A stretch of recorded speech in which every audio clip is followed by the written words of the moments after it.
Olá, nós somos alunos do curso de Ciência e Tecnologia de Alimentos da Universidade Federal de Mato Grosso e nós estamos fazendo esse vídeo para falar um pouquinho sobre sólidos líquidos, gases e vapores e o balanço de térmico de energia da matéria de fenômenos de transporte da professora Catiuxa. O nosso grupo é composto pelo Elder, pela Lígia, pela Laina e por mim, Geodriane. Daqui para frente vocês vão aprender um pouquinho sobre essa matéria e eu espero que vocês aproveitem.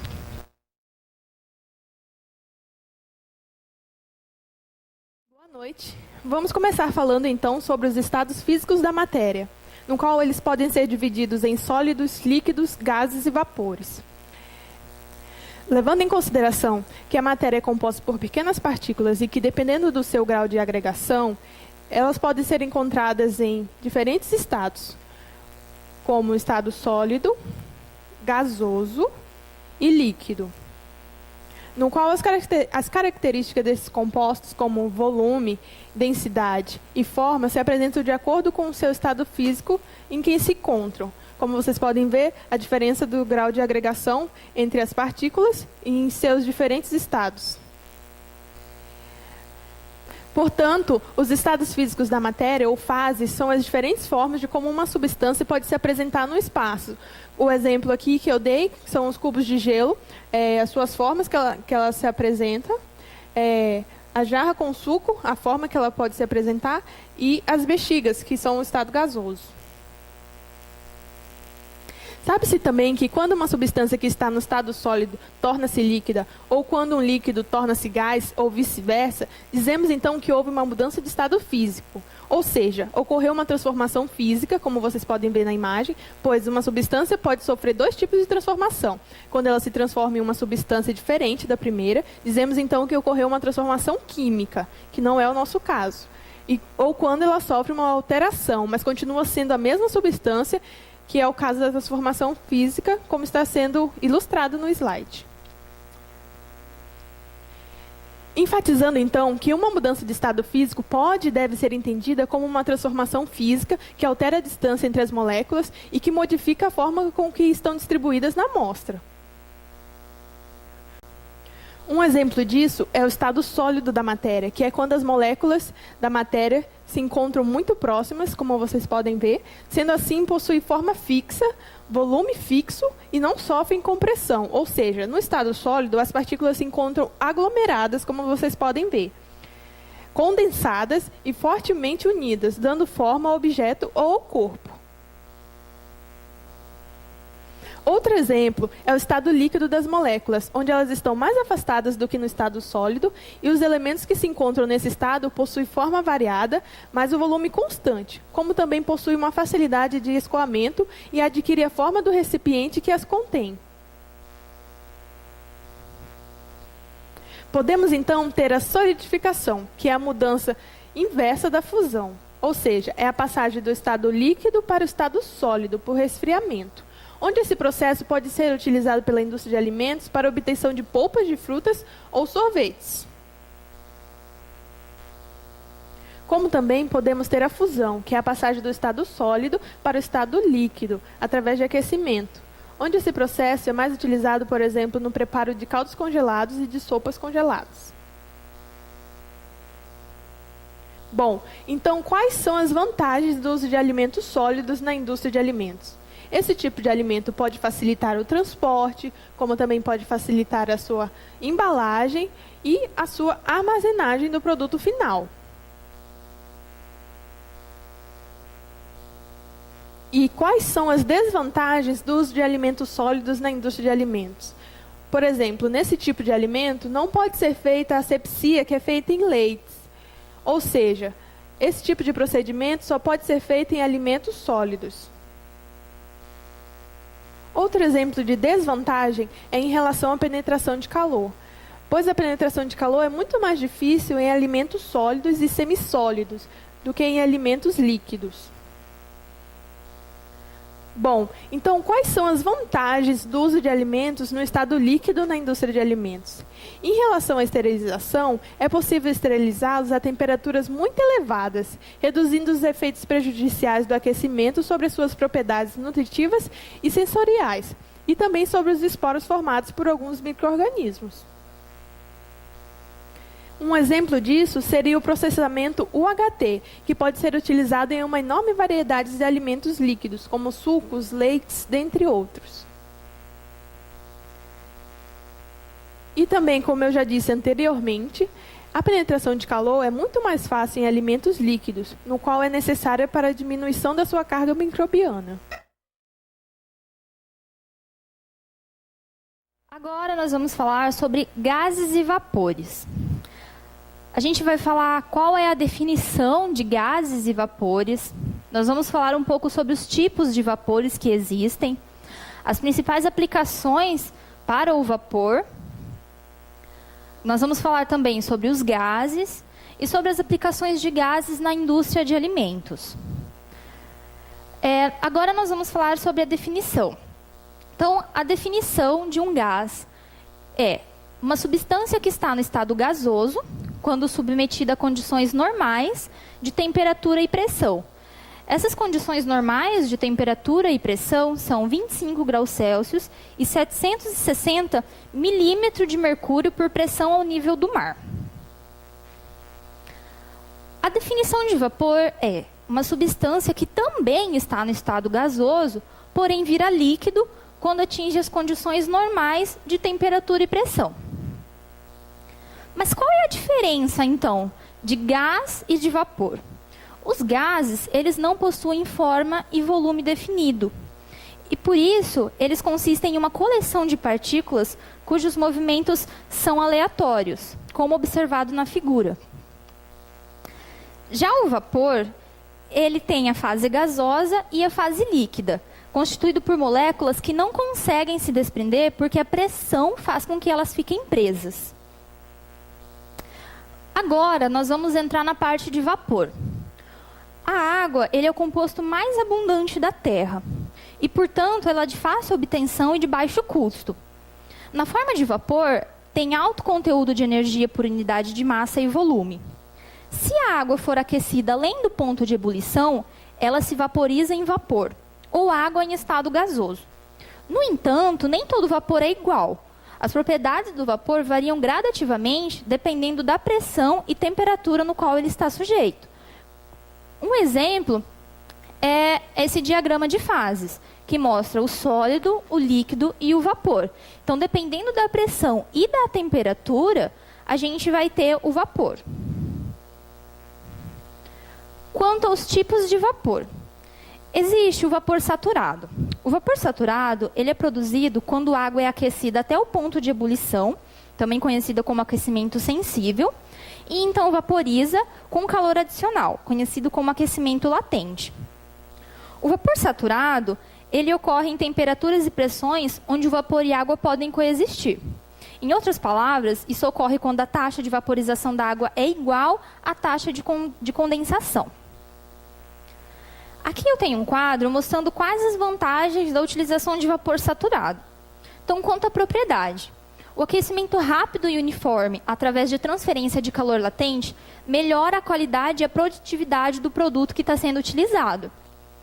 A pressão pode controlar a temperatura e essa temperatura pode ser rapidamente e precisamente estabelecida. O alto coeficiente de transferência do calor faz com que uma menor área superficial requerida para a transferência de calor seja utilizada, possibilitando redução no gasto inicial do equipamento que está sendo utilizado para gerar o vapor. E esse vapor ele é originado a partir da água, sendo uma vantagem dele ser seguro, limpo e ter um baixo custo. Outro tipo de vapor que existe é o vapor seco e úmido. Nas indústrias que utilizam vapor, geralmente são referidos esses dois tipos. O vapor seco, ele se aplica ao vapor quando todas as suas moléculas de água também estão em estado gasoso.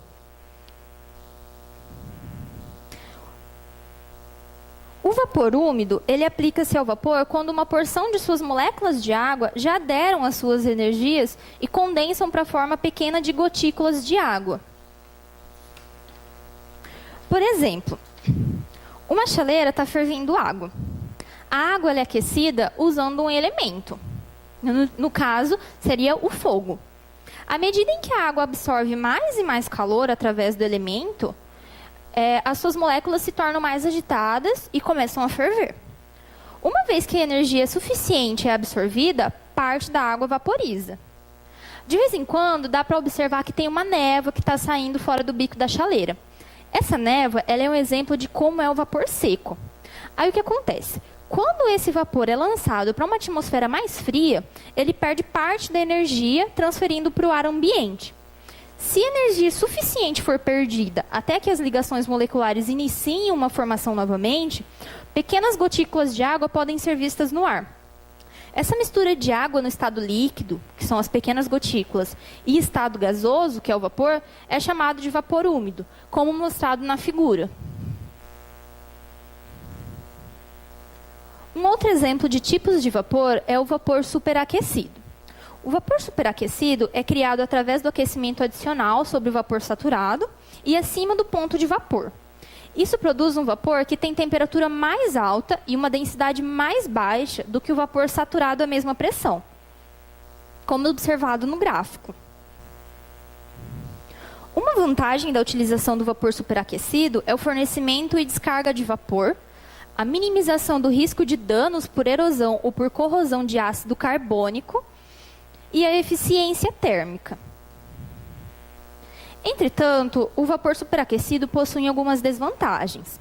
Quanto às propriedades, tem baixo coeficiente de transferência de calor, então a sua produtividade é reduzida e tem uma maior área de superfície de transferência de calor necessária. Ocorre variação na temperatura do vapor, mesmo em pressão constante. Esse vapor superaquecido, ele precisa manter alta velocidade, porque senão a temperatura vai cair à medida que o calor é perdido do sistema. O calor sensível é usado para transferir calor, ocorrendo queda de temperatura por poder ter um impacto negativo sobre a qualidade do produto. E a temperatura pode ser extremamente alta. Então, os materiais de construção mais fortes podem ser necessários, requerendo um alto gasto inicial de equipamento. Um outro tipo de vapor é a água supercrítica. A água supercrítica nada mais é do que uma água em estado que excede o seu ponto crítico. No ponto crítico, o calor latente do vapor é zero. E o seu volume específico é exatamente o mesmo. O volume não muda, seja no estado líquido ou gasoso. Então, em outras palavras, a água que está na pressão e temperatura acima do ponto crítico está num estado indistinguível, que não é nem líquido e nem gás.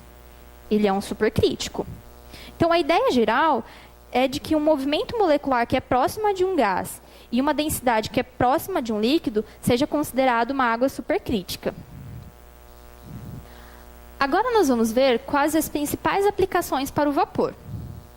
As principais aplicações para o vapor, dentre elas está o aquecimento e a esterilização, onde o vapor é utilizado no processamento térmico dos alimentos. Ou seja, a aplicação de calor ao alimento durante um período de tempo a uma temperatura cientificamente determinada para alcançar a esterilidade comercial. A morte térmica dos micro-organismos é o princípio básico dessa conservação pelo calor. Eles são destruídos pelo coágulo de suas proteínas e de seus sistemas enzimáticos. Porém, a eficiência do tratamento térmico depende de vários fatores, como o tipo de micro-organismo, a forma em que o micro-organismo se encontra, se são células vegetativas ou esporos, e o ambiente de aquecimento.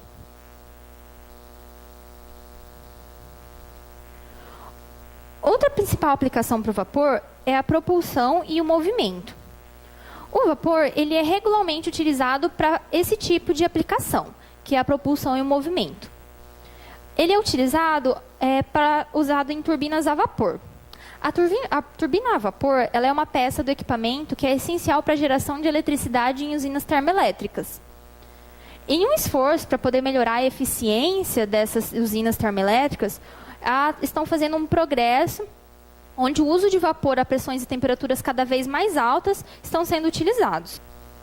Além da geração de energia, outras aplicações típicas de propulsão e movimento são voltadas também para compressores ou bombas movidas a turbina, como, por exemplo, os compressores de gás, bombas da torre de resfriamento e outros métodos. Aqui nesse esqueminha, está mostrando como funcionam os motores a vapor. Então, como pode ser observado, há uma fornalha em aquecimento com alguns tubos que passam dentro de uma caldeira contendo água. Esses tubos, vai ser passado calor por esses tubos, e esses tubos vão fazer com que essa caldeira se aqueça. Então, a água que está ali dentro vai estar aquecendo, aquecendo, e vai ter uma saída de vapor. Aqui tem um exemplo de como ocorre a geração de energia elétrica numa usina termoelétrica. Então, conforme observado na figura, vocês podem ver que funciona mais ou menos como o esquema anterior. Há uma fornalha que está aquecendo essa água, e o vapor que está saindo da água aquecida vai passar pela turbina, fazendo com que ela comece a girar, fazendo com que o gerador crie a energia necessária para levar para as indústrias. O vapor ele pode ser usado como uma força motriz para movimentar correntes de líquido e gás na tubulação. Então, alguns ejetores de jatos para vapor são utilizados para puxar um vácuo em equipamento de processo, como torres de destilação para separar e purificar as correntes do vapor do processo. Eles são utilizados para remoção contínua do ar a partir de condensados superficiais, para poder manter a pressão de vácuo desejada sobre a condensação das turbinas. Então, aqui, a gente tem um exemplo de um fluido motriz que está entrando, né, dentro da tubulação. E ali embaixo você pode ver que tem um gás líquido ou outro de entrada, no nosso caso é o vapor que está entrando, e com isso o fluido vai, juntamente com o gás, vai passando por essas tubulações. Uma outra aplicação para o vapor é a atomização. A atomização ela é um processo onde o vapor é usado para separar um fluido mecanicamente. Então, como exemplo, a gente tem a obtenção do leite em pó.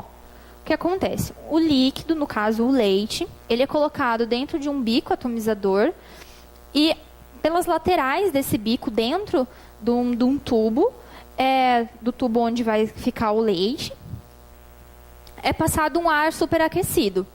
Esse ar superaquecido, que seria o vapor, ele vai ter uma concentração tão grande, ele vai ter uma temperatura tão alta, que vai fazer com que aqueça esse líquido, e esse bico atomizador vai fazer com que ele comece a jorrar o leite. O leite vai começar a ficar superaquecido, vai passar por uma câmara de secagem e vai ser transferido ao separador, onde ele vai sair em pó. Uma aplicação para o vapor muito legal é a de limpeza. Na limpeza, o vapor ele é usado para limpar uma vasta gama de superfícies. Como exemplo, os sopradores de fuligem e também para poder aquecer gordura e tirar manchas. Uma outra utilização do vapor é para hidratação. Então, o vapor ele é usado, às vezes, para adicionar umidade a um processo enquanto está fornecendo calor ao mesmo tempo. Então, por exemplo, o vapor ele é usado para hidratação de produção de papel, para que o papel em movimento sobre os rolos a alta velocidade não sofra quebras ou rasgos microscópicos. Um outro exemplo é o moinho de pastilhas, que tem aqui no esquema.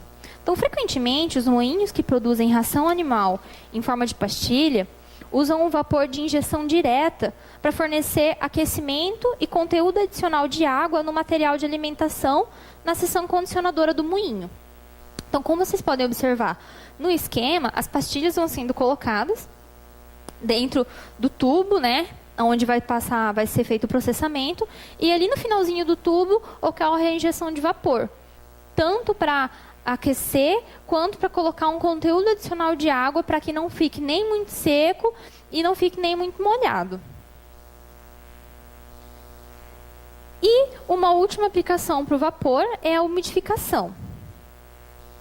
Então, algumas grandes instalações comerciais e industriais, especialmente em climas mais frios, usam o vapor saturado a uma baixa pressão como uma fonte predominante de calor para aquecimento interno. Então, o vapor ele é usado para umedecer o ar no interior de um duto de ar, antes de que esse ar seja distribuído para outras regiões do prédio. Então, existe um ar dentro da tubulação, eles utilizam o vapor para poder aquecer esse ar, e eles passam por essa tubulação para poder aquecer a fábrica nos dias mais frios. Agora, nós vamos falar sobre os gases. Então, um gás. Um gás, ele é comumente utilizado na indústria de alimentos de diferentes maneiras, sempre visando atender à inovação e à qualidade. Nós vamos ver agora algumas aplicações de gases na indústria de alimentos.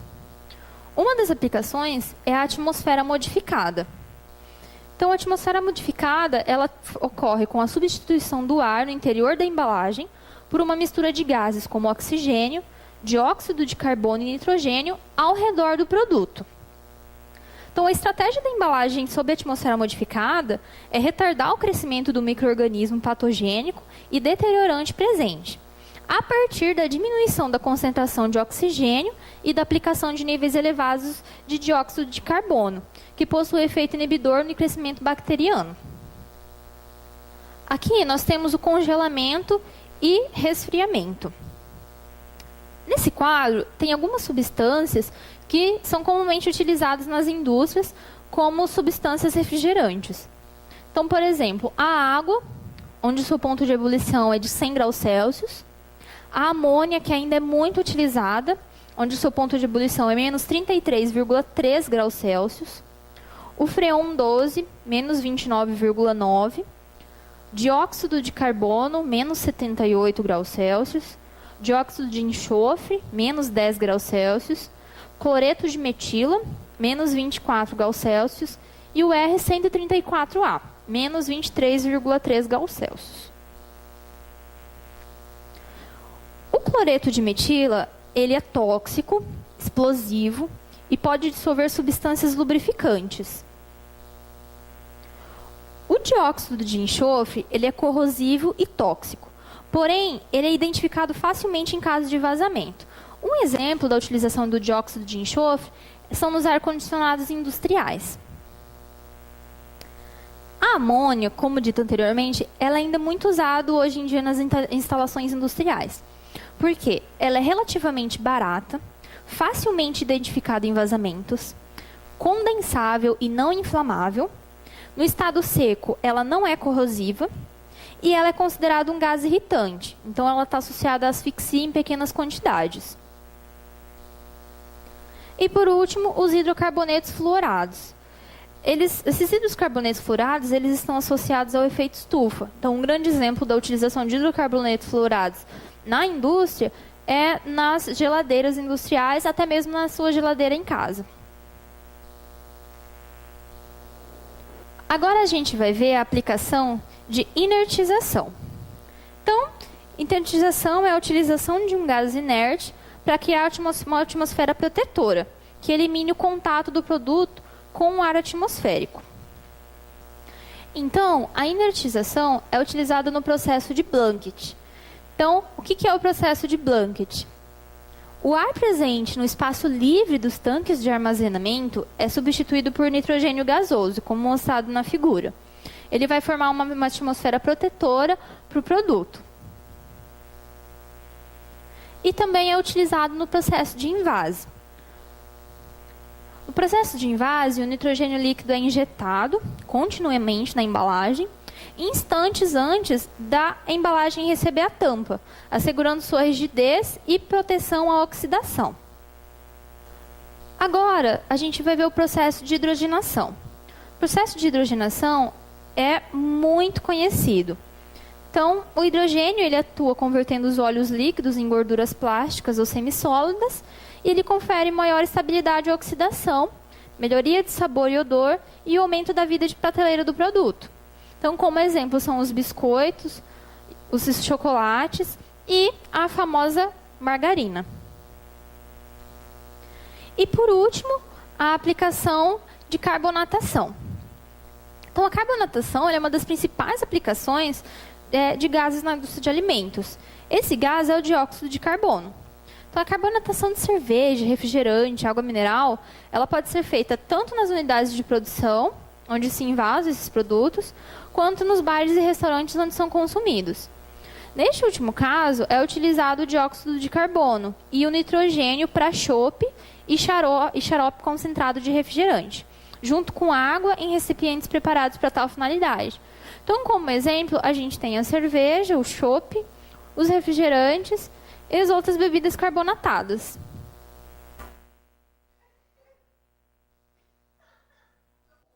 Agora a gente vai falar um pouquinho sobre o balanço térmico de energia. Bom, como o próprio nome já diz, o balanço térmico está relacionado aí à diferença, o térmico de diferença da temperatura. Então, temos aí o gelo e o fogo. Então, essa variação de temperatura que vai ao ponto de congelamento, ao ponto de ebulição. Aqui, como exemplo, a gente tem uma carne aqui, uma picanha assada, aí, então a utilização do fogo numa tecnologia de alimentos, e também a utilização do gelo, aí, um tomatinho congelado aí, para uma maior conservação. Bom, em geral, a indústria de alimentos ela tem muita tecnologia desenvolvida no seu meio, né, para o processo de produção de alimento, principalmente esses alimentos novos aí que a gente vê no mercado a todo momento, um alimento novo, uma novidade. Então, tem muita tecnologia aplicada nesse sentido. E muitas dessas tecnologias envolvem princípios físicos, princípios químicos. E um princípio que é bastante utilizado na conservação dos alimentos, que é utilizado na indústria, é a transferência de calor do alimento ou para ele. Então, a gente vai estar utilizando, que, por exemplo, na caldeira, que é adicionada uma temperatura aí para ser feito o queijo, na pasteurização.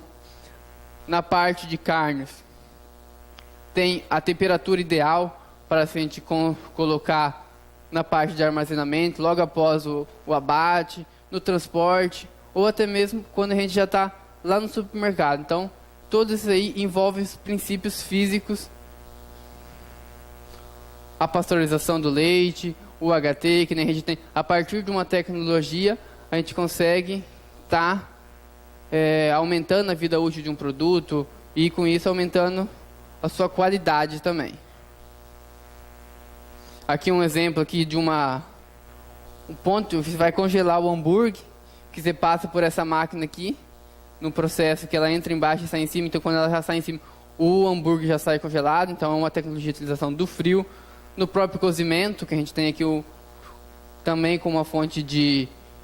Principalmente, ela tem a parte sensorial e também o princípio de conservação. E, para a gente entender um pouco mais sobre esses princípios, a gente vai estudar um pouco o que é o calor, o que é temperatura, o que é energia térmica.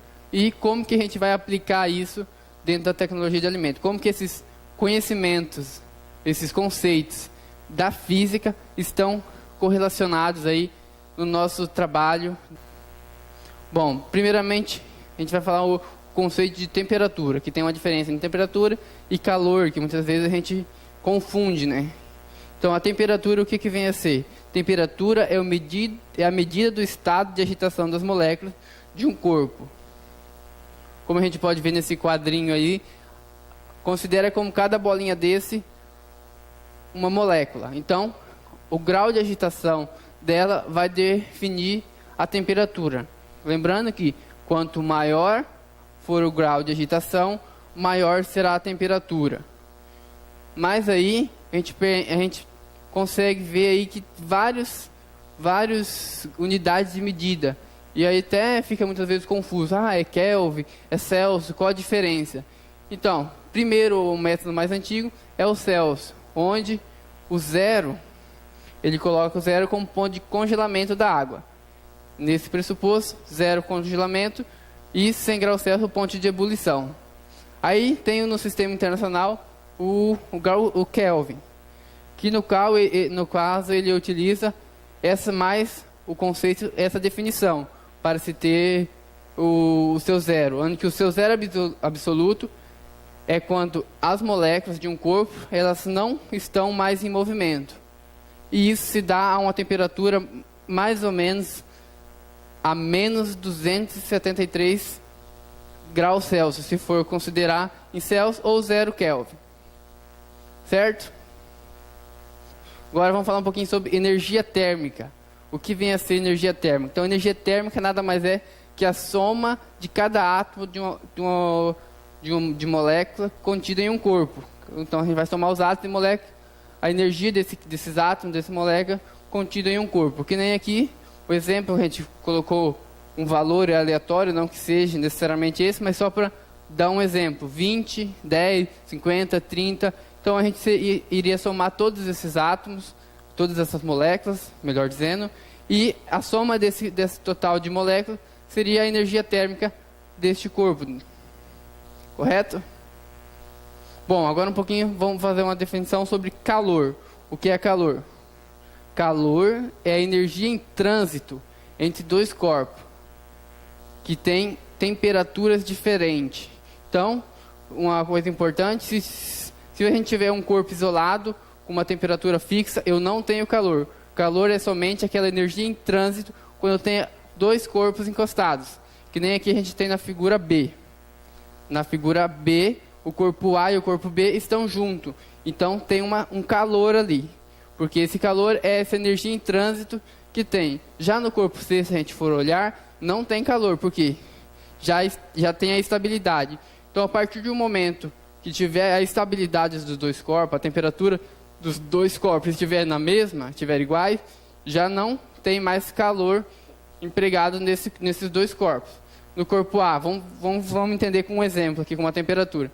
Se a gente tiver 70 graus aqui e 20 graus no corpo B, então a gente vai ter aqui, quando a gente juntar, a gente vai ter a transferência de calor, porque vai ter esse trânsito de calor. Já quando a gente tiver quando tiver estável, não vai ter essa temperatura, não vai ter mais do calor. Vamos supor, quando tiver os 50 graus, se tiver entrar em equilíbrio aqui em 50 graus Celsius, então já não tem mais calor. Certo? Bom, agora a gente tem algumas formas de calor. A gente tem o calor latente e o calor sensível. O que vem a ser calor latente? Calor latente é utilizado quando a gente não tem mudança de estado. Vamos supor, para a gente pegar um exemplo da água.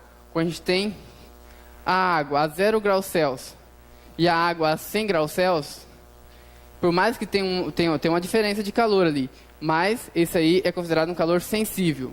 Já quando a gente tem a água a 100 graus Celsius e o vapor de água a 100 graus Celsius, aí já tem uma diferença, uma mudança de estado.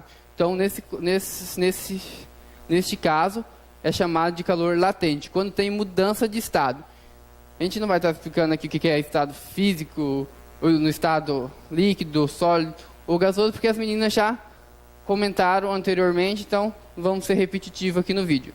Então, aqui também tem um exemplo do gelo. O gelo menos 20 e o gelo a 10 é um calor, um gelo a 0 graus Celsius é um calor sensível. Se a gente pegar o gelo a 0 graus Celsius e a água a 0 graus Celsius, é um calor latente. Certo, gente? Bom, as trocas de calor. A propagação do calor, ela pode ser de 3 formas: por condução, convecção ou radiação. Vamos estudar um pouquinho mais a fundo essas 3 formas. Algumas coisas importantes. Condução ocorre sempre com sólidos. Então, se não for sólido, não tem condução. Convecção pode ocorrer em líquidos e gases, certo? E radiação, ele não precisa de um meio. Então, ele pode ocorrer até no vácuo. Correto? Bom, vamos estudar primeiro condução.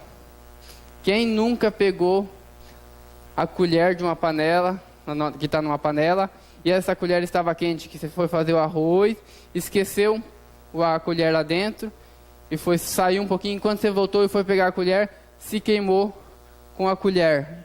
Esse é um exemplo de condução, o calor por meio de condução, onde você não tem, a parte que você pegou não está diretamente aquecendo, mas por ser um sólido.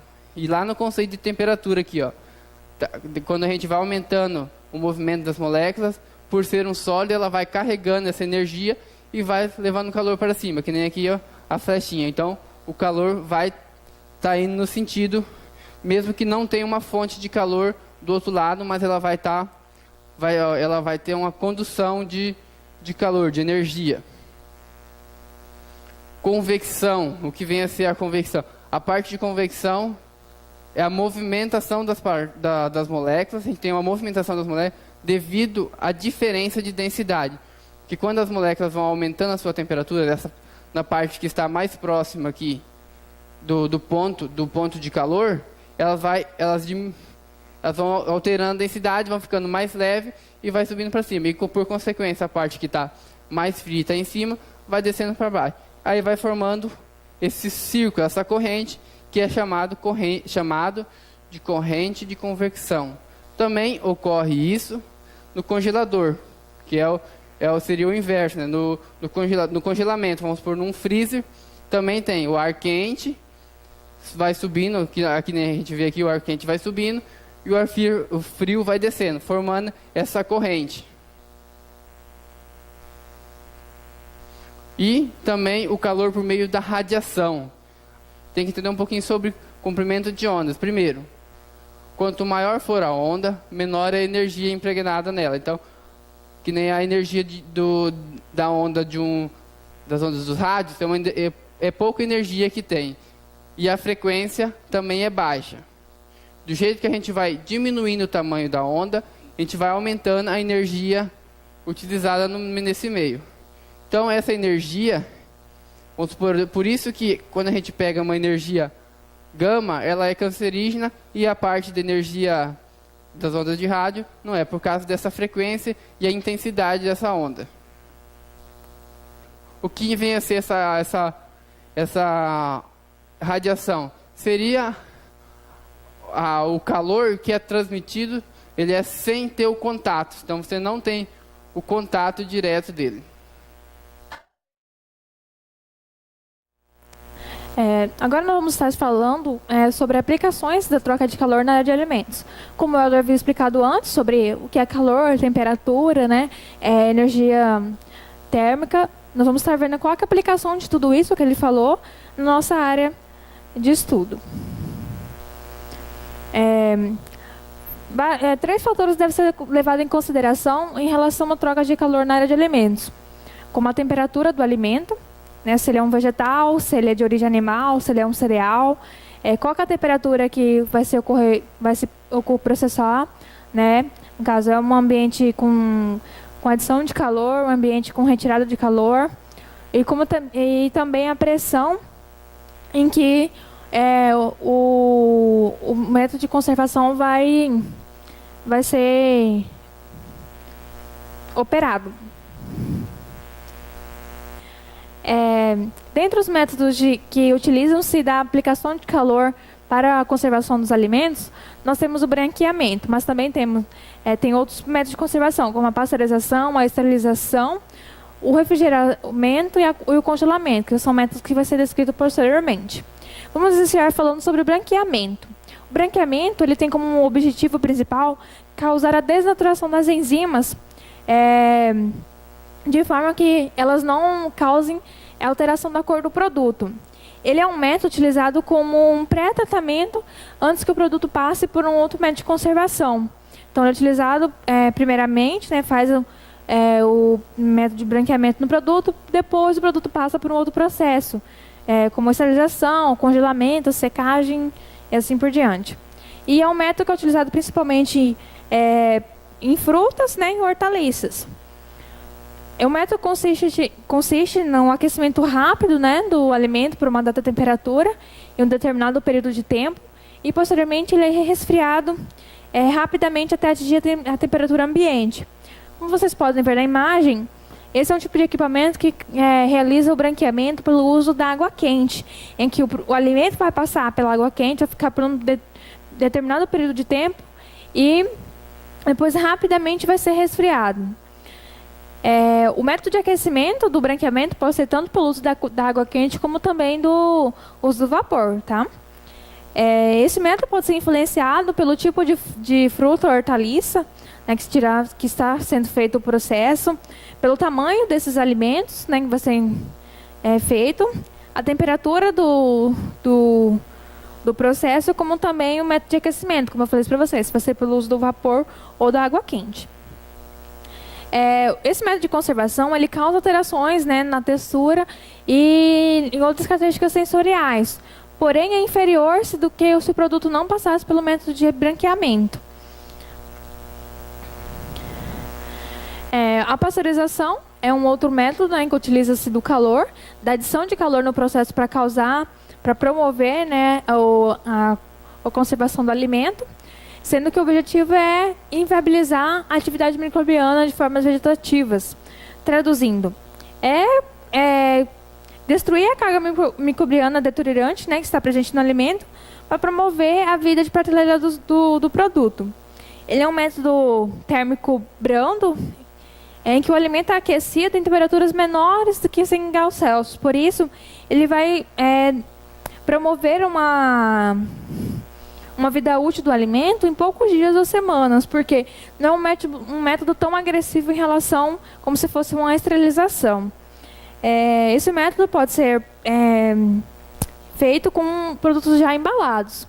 Exemplos de produtos que passam por pasteurização seriam os produtos lácteos, né, principalmente o leite, a maionese, e o ketchup também passa por esse tipo de processo.